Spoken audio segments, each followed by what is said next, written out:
NCERT की नई किताब exploring society India and beyond ने इस बहस को फिर से जोर दे दिया है। एक तरफ कुछ लोग कह रहे मुगल तो दरअसल जल्लाद थे, लेकिन इतिहास ने उन्हें महान बताकर हमें बरसों तक गुमराह किया। वहीं दूसरी तरफ कुछ लोग अब भी मानते हैं कि बचपन में जो पढ़ाया गया वही सच था, कि मुगलों ने ही आज के हिंदुस्तान की नींव रखी थी। इस पूरे सियासी शोर शराबे के बीच आम आदमी सबसे ज्यादा उलझन में है। उसे समझ नहीं आ रहा है कि क्या सच में अकबर को महान कहा जा सकता है? क्या औरंगजेब ने वाकई में मंदिर को तोड़े थे? क्या इतिहास ने शिवाजी, महाराणा प्रताप, पृथ्वीराज चौहान जैसे राजाओं के साथ न्याय नहीं किया? क्या सच में विदेशी सल्तनतों को हमने अपनाया और गौरव को समझा, और अब जो बदलाव हो रहे क्या वे हमें असली इतिहास के करीब ले जा रहे, या बस एक नई कहानी को गढ़ी जा रही?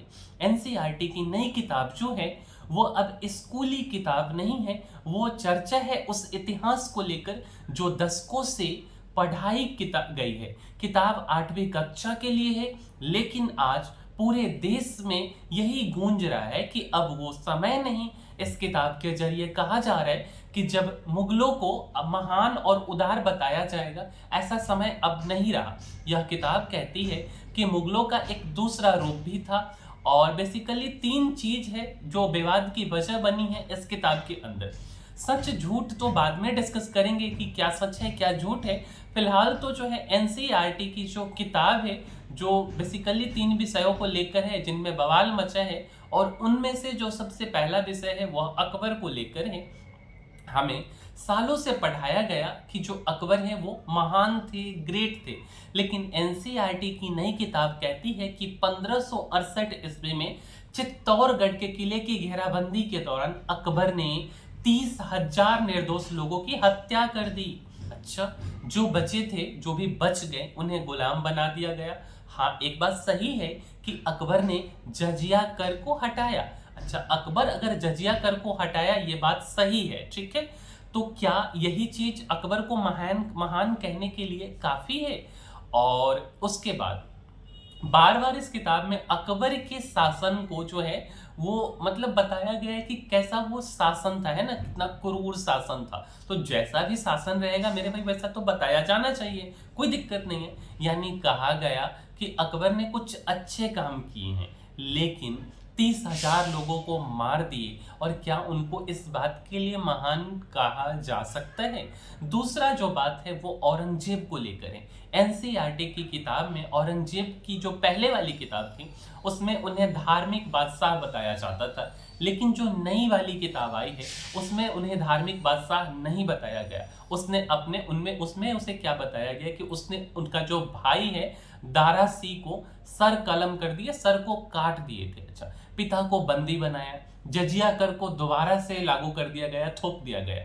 बनारस की बात करें, मथुरा की बात करें, सोमनाथ के मंदिर की बात करें, सिख, जैन, सूफी, पारसी, किसी को इन्होंने नहीं बख्शा है। तीसरा इस किताब में जो विषय विवादित हुआ है वह मंदिरों को लेकर है कि हिंदुस्तान में मुगल जो थे वो भारत के तमाम मंदिरों को तोड़कर सारे नाम जो है काशी विश्वनाथ की अगर हम बात कर लें, अयोध्या की बात कर लें, मथुरा की बात कर लें, हर जगहों के नाम बदल दिए, तोड़ दिए मंदिर को।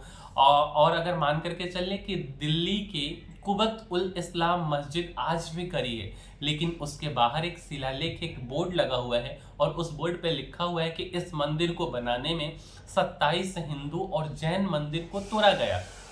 और एनसीईआरटी की किताब में अब इसे पढ़ाया जाए। एनसीईआरटी यह कह रहा है कि जो भी चीजें किताब में लिखी गई है वह सबूत के आधार पर लिखी गई है। मेरे भाई, किताब में लिखा है तो सबूत के आधार पे तो लिखा ही जाना चाहिए। शिलालेख, तामपत्र जिन सब पे लिखा जाता था, फारसी के फरमान, ये सब तो सालों से गवाही दे रहे थे कि सच्चाई क्या है। सवाल ये नहीं है कि ये जो बातें हैं अब क्यों लिखी गई, असली बात ये है कि आखिरकार 64 साल के बाद में सही इतिहास को जगह मिल रही, वे इतिहास जिसने हिंदुस्तान की जो असली विरासत है, हमारे वीरों की कुर्बानी को सामने लाया जो अब तक किताबों में दबा दी गई थी।